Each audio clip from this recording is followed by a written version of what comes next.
to discuss further on this morning topic on Daybreak, we have a renewed security expert, retired Brigadier General John Temlong, via Zoom from Jos, the Plateau State capital, joining us to dissect this.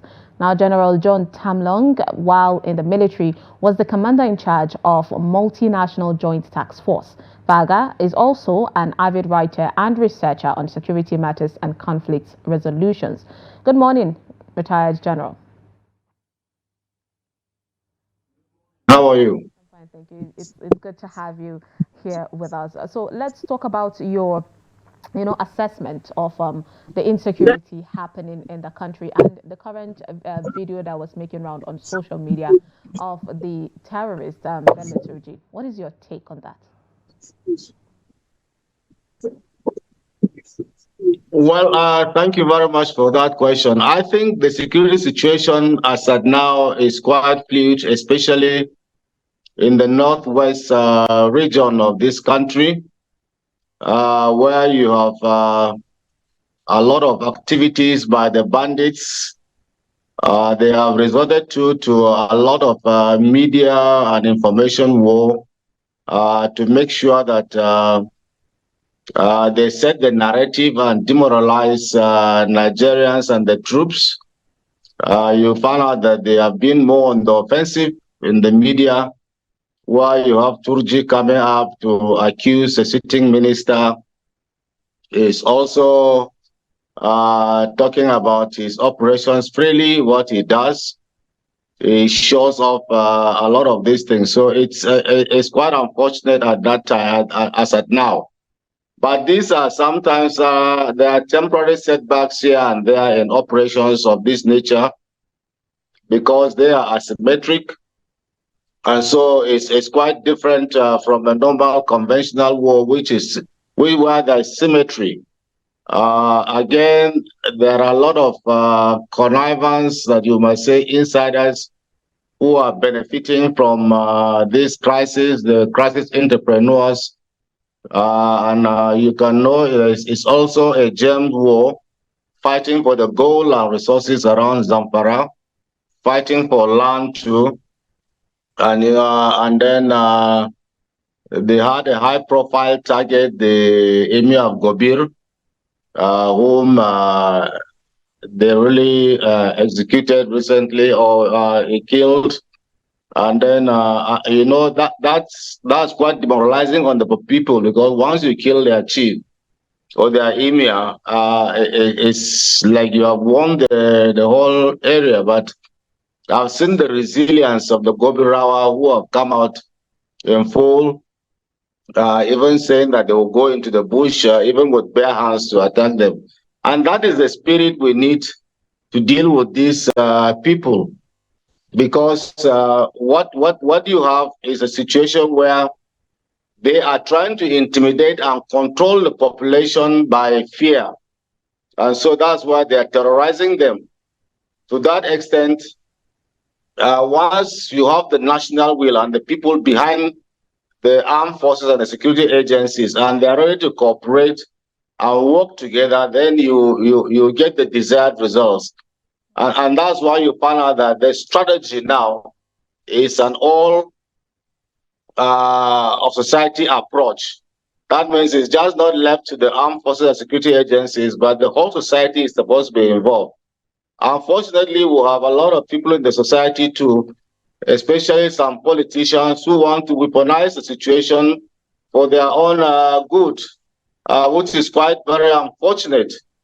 Even the best and most equipped armed forces in the world have suffered some of these casualties. The Americans suffered it in Somalia, where a helicopter was shot and their men were dragged here and there. The Russians are suffering it in the hands of the Ukrainians. If you look at the indices of power, Russia is by far stronger than Ukraine, but look at the setbacks they are going through. In our own case, you cannot go all out war because these are your citizens and they're using human shield here and there. They are within the people and they get information and intelligence from the people, citizens. So it's quite difficult. But once the citizens are able to isolate them and keep them aside, and then bring them out, and the security agencies deal with them. This thing will just end in a matter of months. It's not going to take long. You can see even the most horrifying one is students. A student of Dusema University was being shown on social media supplying as a courier got arms ammunition from National State taken to bandits. And here we have students being carted away by these bandits as if they are animals in the trucks to be this. So what does it tell you? Does it mean then that they have lost their humanity? Even if it is their own peer group that are being harassed now, students. So there should be sympathy of students to students. Indeed. But here you have students going to provide logistics for people who come back and carry them. It's just like a madman throwing stones in the market, not knowing who it will hit. General, so I think it's quite unfortunate.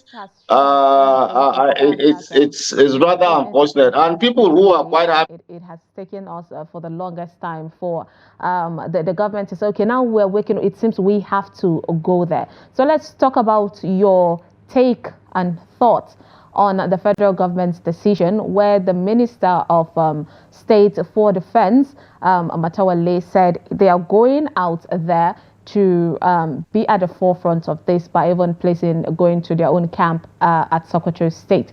What is your take on that? Do you think that would bring the solution to this menace affecting Nigerians? I would think the minister's statement is made in light of probably trying to reassure Nigerians and the troops as a morale booster that they are with them and they will be with them. I don't see the minister and the chief of defense staff and the services getting involved in the war or to that extent as he's talking about. It is not the responsibility of the minister or chief of defense staff to micromanage operations at the tactical levels. I think that is not taught. It's against the whole principles or the tenets of airland battle that we fight, which talks about agility, initiative, and then the mission command that we practice now. Or if you give an officer an assignment, give him a mission, you allow him to use his initiative to execute. You don't micromanage operations. I think what they are going to do there is to go on an operational visit to look at what is going on there, reassure the men and see what they need and the rest. But you can't see the minister getting into a fight or the chief of defense staff.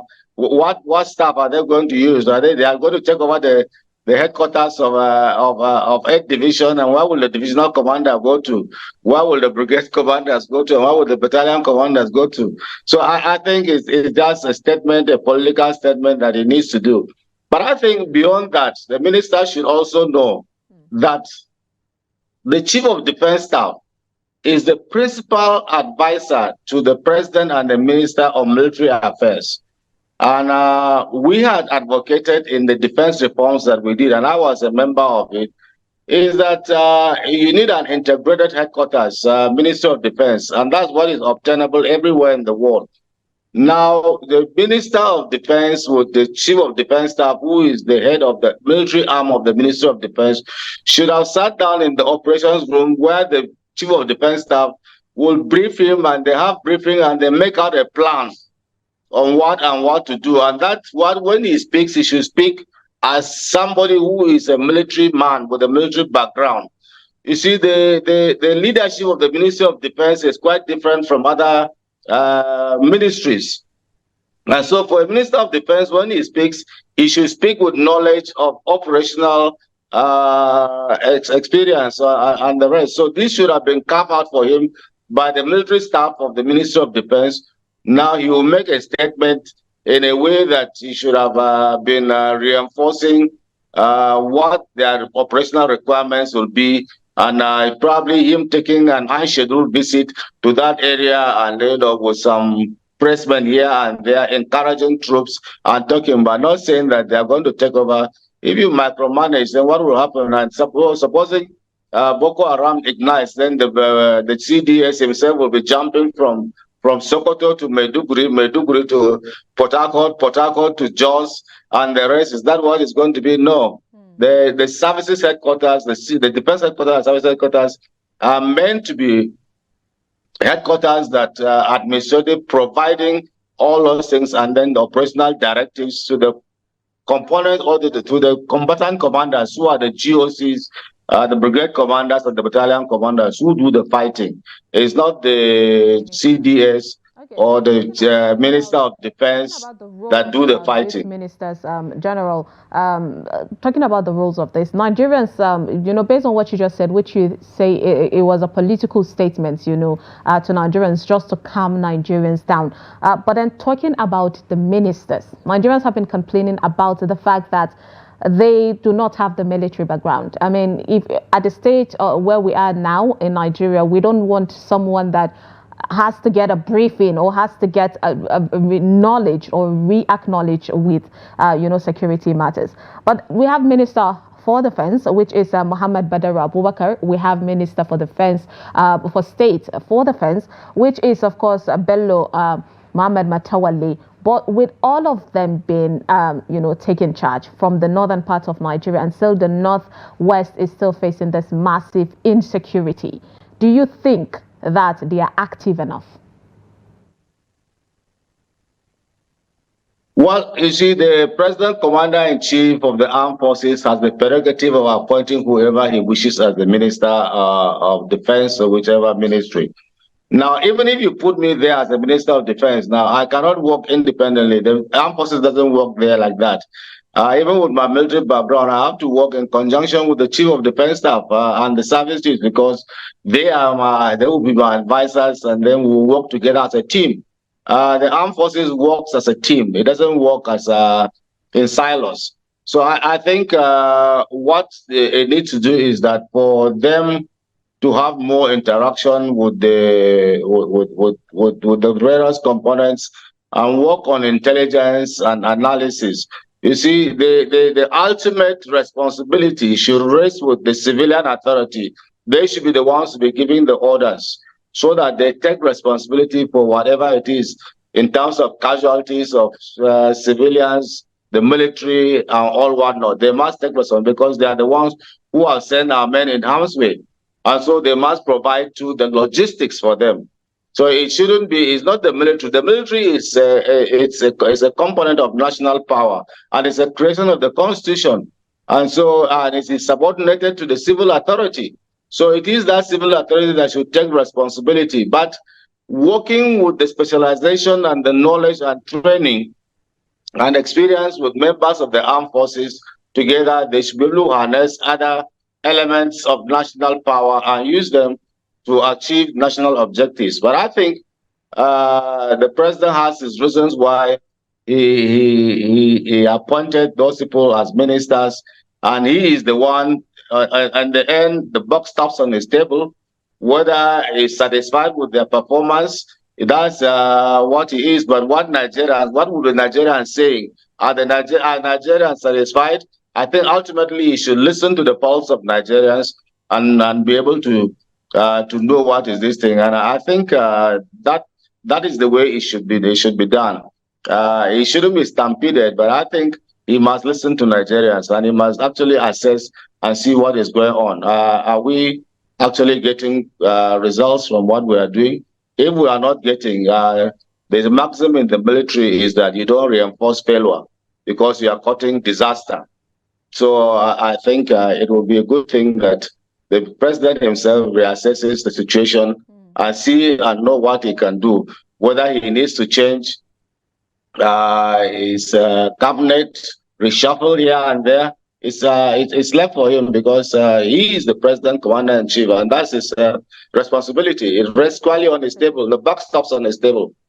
Indeed. All right, let's talk about, before we come back to, what people's faith are on the government, let's talk about the root cause of all of this.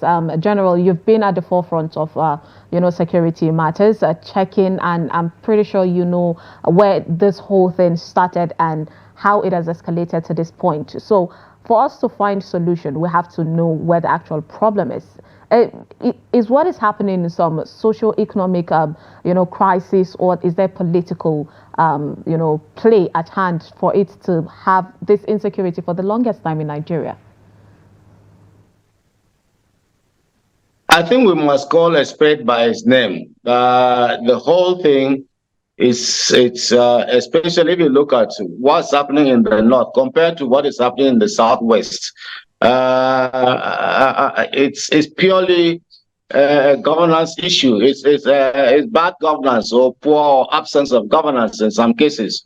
Because these things have been lingering on. Because once you actually have governance properly on, then you should be able to control your resources, provide for the common goods, and then these socio-economic problems will be solved. Because you don't sit down and believe that once you're a governor, you act as a king. That era is gone. We're in a democracy. Look at the number of out-of-school children. Look at the poverty that is staring at people in their eyes. Look at the underdevelopment. Look at the resources that have been pumped to the states and local government and compare to what it is. Look at those who have been in governance from 1999 till date in the north. Some of them have left government house richer than the states themselves. So what do you look at this? And for example, in case, in fact, most of the areas that this crisis prevails is fighting for resources. James War. We went to Sierra Leone, Liberia, and Congo, and the rest. What were they fighting for? It's all these things. The crisis in the South. What was it for? Resources. So you know that what is happening in Zamfara itself is a situation where the elites are even involved and tapping gold. Look, where if you saw what the Minister of Mines, is it, presenting gold bars to the president recently from Zamfara State. How many gold bars have left Zamfara State illegally out of this country? They are in billions of dollars. And so they create those insecurity for them to be able to mine those things the way they do. You can imagine, you see, it's quite very unfortunate. And I believe that you, the media, must do something. Do some investigative journalism and send some of your men to those areas underground. And you will see what is happening in those areas. President Buhari tried and said that we should that they should stop mining. Have they stopped mining? They are still mining. If they are not mining, where did the minister get the gold bars from to give to show Mr. President? I believe that we must take a drastic steps, and then we, the elite, especially in the north, must purge ourselves of contempt and start working for the citizens of our people, and making sure that we provide good governance for them, that their security and welfare, as enunciated in Section 2 of the 1999 Constitution as amended, is paramount, and we must take care of that. We must make sure that we retrieve our children from the streets, give them hope by sending them to school, providing basic educational tools and the teachers that are available that are needed. If you go to some schools, children sit on the floor or lie down on their stomach to write. Some sit under trees. If you go to some schools by 10 or 11 o'clock, everybody has closed. If you see the way the children are so malnourished, and the rest, the uniforms they wear and the environment in which they grow, it doesn't tell good. It doesn't bring up a child to appreciate the beauty of nature and of how human beings should live. So I think we must start a holistic approach to this. It's not just going to be a simple thing. It must be holistic. We must start from the family. And for us to have families sending their children away as almajiris, we must stop this. Those things must stop. If you have children, you must cater for them, and you must teach them. And it is the responsibility of the parents and the government to bring up good citizens for this country. Indeed. And citizenship training must be taught. Indeed. Yes, please go ahead. Well, Let's talk about the military now. As much as the government is saying this is our decision, we're going to go head front with these bandits. The military have been at the forefront of the blame, where sometimes the government are pushing the military, saying, "Oh, well, you know, our army are doing enough. If they're not doing, then we're going to hold them accountable." And the citizens are angry at the military. So, what do you think is the readiness and capability of the military, and also the challenges that they might face when it comes to fighting this insecurity? It is a misplaced aggression towards the military. What these boys are doing, the men and women are doing in the armed forces, they are doing a great job. They are working under very difficult circumstances. They even lack the support of the citizens that we're talking about. And they are, even in all these difficult situations, they are there dying in their numbers for you and me to sleep with our eyes closed. We sit down in our offices, in our rooms, and believe that those vast areas are like the chalkboard that you can sit down and start moving men here and there. They are not that way. Anybody who have had combat experience will tell you that it is not a small boys game or a honeymoon at all. They are doing what they are within this difficult situation.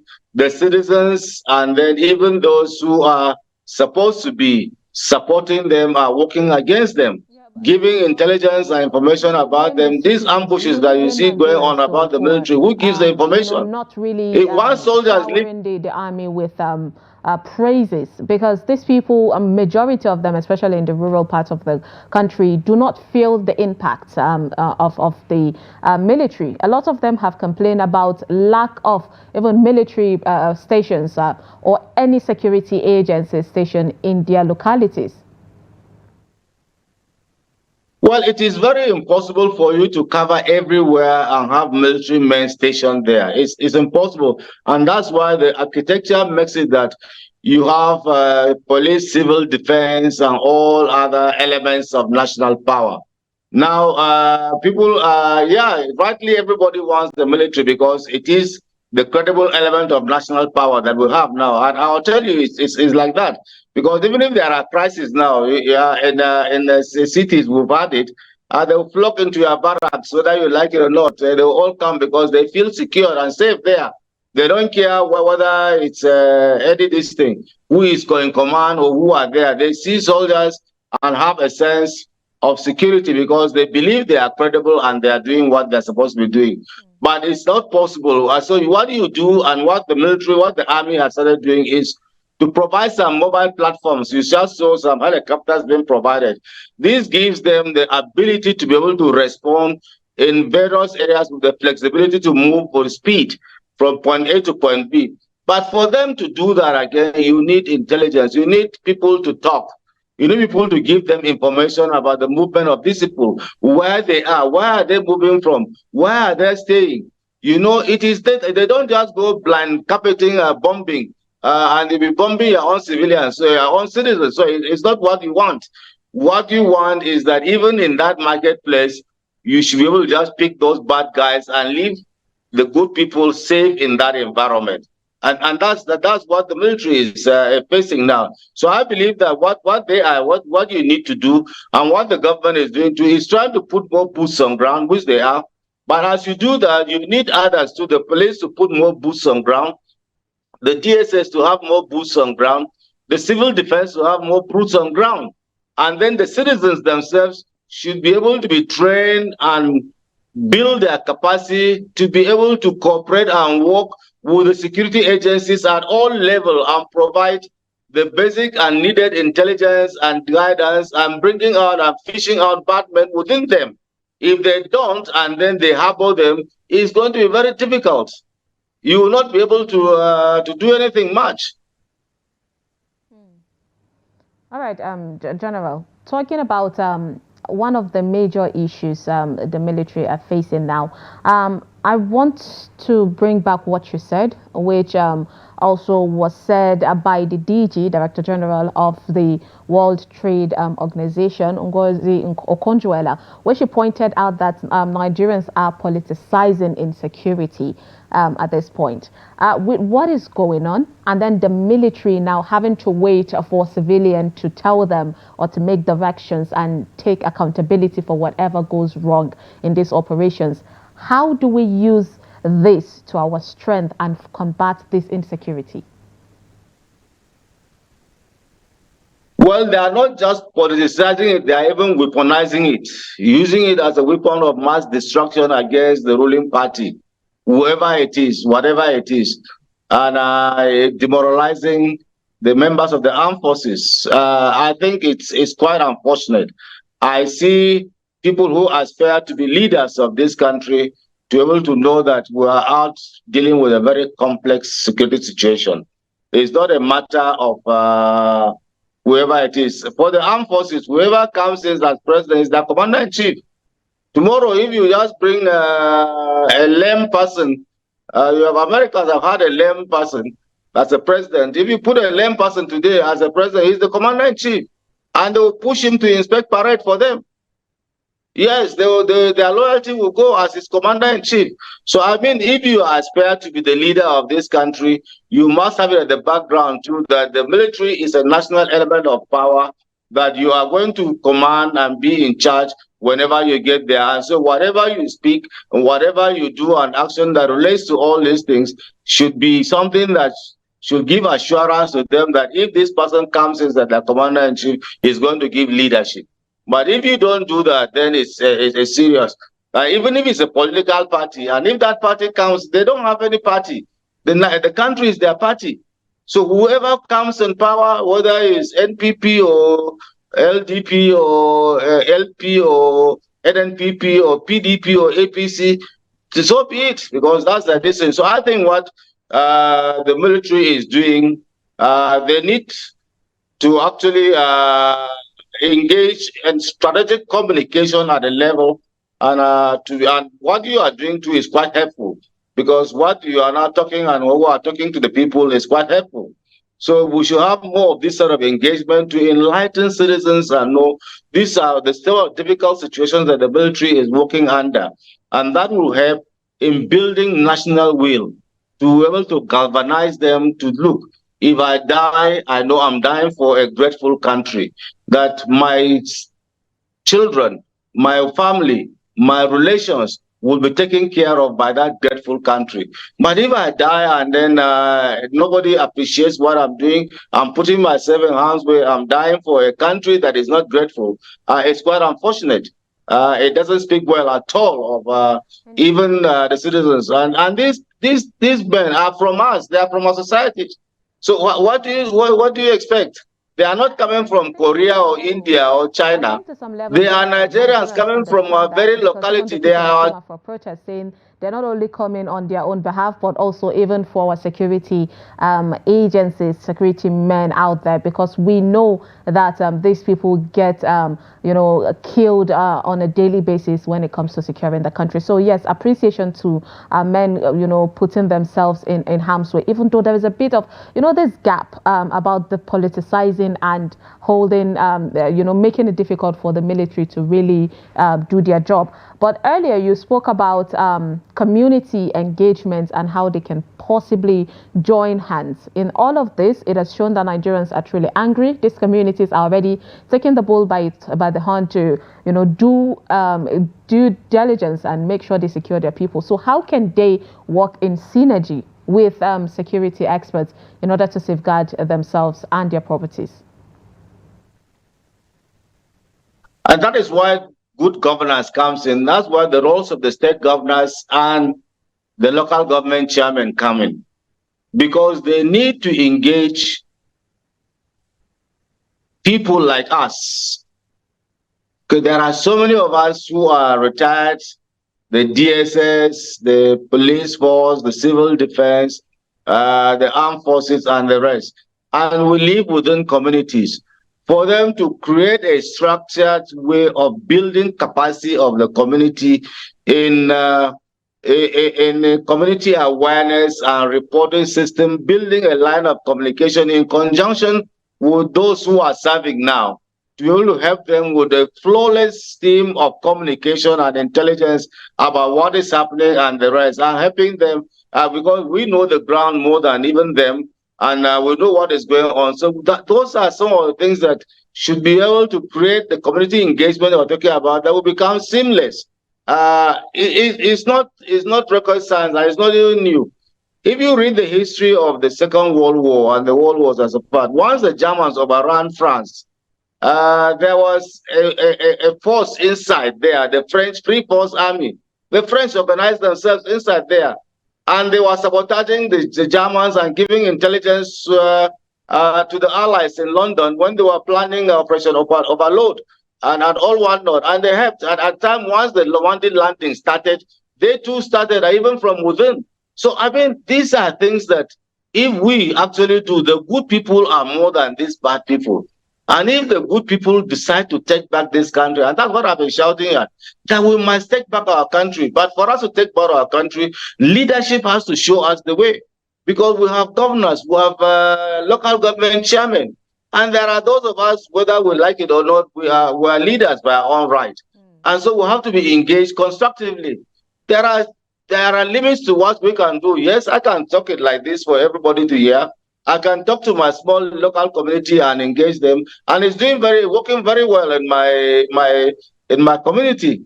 If you ask my district head now, is Royal Highness Danladin Dam, you know what he's doing. It's a lot of engagement in Peel district. So I think we need to escalate it beyond that. There is a limit. When you even call a local government chairman or a commissioner, or to even get to a governor and give him advice, it becomes a problem. How do what I'm doing, I'm supposed to be paid in other clients, but if I'm doing it pro bono because of my people, I mean, I should be sought after. I don't have to be trying to book appointments here and look for people and the rest. So it's true, but I can just do the much I can. But then it requires for us to know that all of us have the same stake in this country, and we must work together for the benefit and the security of our citizens and this country. So we need to harness the resources they are within. People go to America, go and do what in America, and say they are going for a conference and say, I laughed. Our governors left Nigeria, went to America, said, which security? We sit down there, let them go and check our records in the US schools that we attended. Let them go and check. Our records are there. They are very clear. I keep referring to the August #NBAD governors protest because it's the depiction of what the people feel about the government. And one of the things that we notice is how angry the northern youths are on their governors. So when you pointed out the fact that when it comes to this community engagement, it starts from the governors, I would tell you for a fact that Nigeria, especially the northern youth, feel detachment between them and the government at every level. But then let's talk about the long-term solutions when it comes to all of this. How can we possibly navigate our way out of this security pothole that we have been caught in? Actually, it's not just the northern youth. Even the adults are completely not happy with the governors. What the governors are giving us is not governance. How many of them stay, govern from their states, capitals? You remember the president even asked the northern elders to appeal to their governors to remain in their states and govern. They are all over in Abuja or in the world capitals. Doing what? So, I mean, what we have said is that we must, the elite and the governors, or those in the authority, must purge themselves of contempt of the citizens and start working for the citizens. When it is time for electioneering campaigns, they go right down to wars and this thing. You are sitting down in your house, there's somebody knocks at your door. They want this thing. Once elections are over, you don't see anybody again. No, do you even have access to even talk to them? So, I mean, the problem now is that there should be citizens' participation in governance. That is the beginning of it, that look, we must give good governance to our citizens and there should be citizen participation. And so if you see any project that they say they do, some of them are white elephant projects. There must be needs assessment and what is the community, what do they need? Those are the basic fundamentals of building security from the grassroots right up. You don't start building security from the top. That's what the federal government is trying to do. But then the bottom is left vacuum because those at the bottom are not doing what they are. And the whole blame is going to the federal government, which I think is a misplaced aggression. The blame should start with those at the grassroots because that's where you start the building block of governance. And if you look at the national defense policy, the national security policy, if you ask our governors and local government chairmen today, how many of them have seen that, those documents? I'm telling you, you might have very few of them. And if they have seen it, how many of them have read and understood what is there? Because it lays out in clear terms what is supposed to be done at the lower level, because it's supposed to be citizens' participation in national security and national defense. Citizens have a role to participate in it, and they cannot do this thing without building their capacity. You will just see, well, look, how many of these people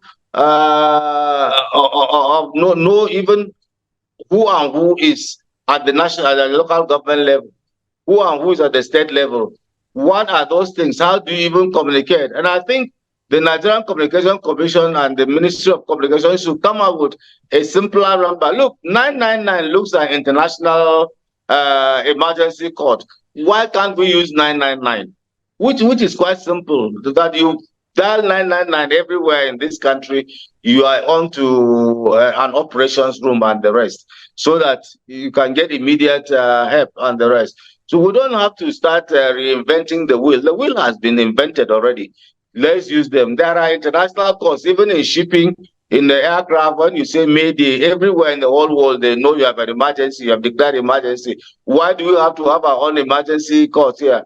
Somebody travels to Nigeria, you should be able to know that once you dial 999, you're on to some security or some emergency situation. A Nigerian travels out, he knows that once he dials 999, so it should be an international code. So I think this building block, we must start from the families, from the communities, right up to the local governments, to the state, and to the national level. Right. Community resilience is something that is so important. Building community resilience. Yeah. You are okay, please. Oh, I said quickly. Go ahead, please. Just a minute. Tell us your last word on this matter. Well, my last word in this matter is that the country must come as a whole to face what we are facing. We should throw away our petty squabbles, throw away politics, throw away our religious beliefs and tribal and sentiments that we have, and come together as one people and work towards galvanizing the national will and the support that the members of the armed forces and security agencies need to tackle this situation that we have. It is not impossible. It is something that can be done just within months. And if we come back and give these people the required resources, the required support, the required intelligence that we have, I tell you that these armed forces that has been known to have worked and galvanized and been praised all over the world is still the same Nigerian armed forces. It's still the same boys that we trained, we brought up in the tradition of what the Nigerian armed forces is, and they will be able to come out with good results and make us sleep with our two eyes closed, drive from Jos to Sokoto at 12 midnight, 1 a.m. and 2 a.m. as we used to do, and arrive safely to the glory of God. All right. Amen to that. We hope we get to see that time where our vigilant troops would get, their accolades for what they're doing to keep us safe and rid us of this insecurity. Thank you so much, Brigadier General John Temlong, for joining us to dissect, these issues. We hope next time when we get to talk to you, it will be about some victory that we're able to achieve. I appreciate you. You're welcome. I pray so too that next time we should be clicking glasses to say congratulations to our troops and to Nigerians. Amen. For the victory. Thank you for having me. And with that, we, of course, would take a quick break. And when we come back, we'll just breeze through the front pages of the national dailies. Stay with us.